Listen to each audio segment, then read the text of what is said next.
Hi there, Mystery Baker here. Hope you're all doing well. This is just a quick preview of what my next tutorial will be.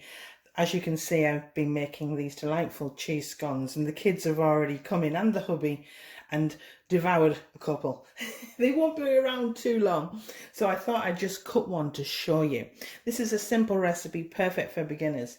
So I'm going to cut this one for you. They've been out of the oven for about, I would say, 20 minutes. They're still warm.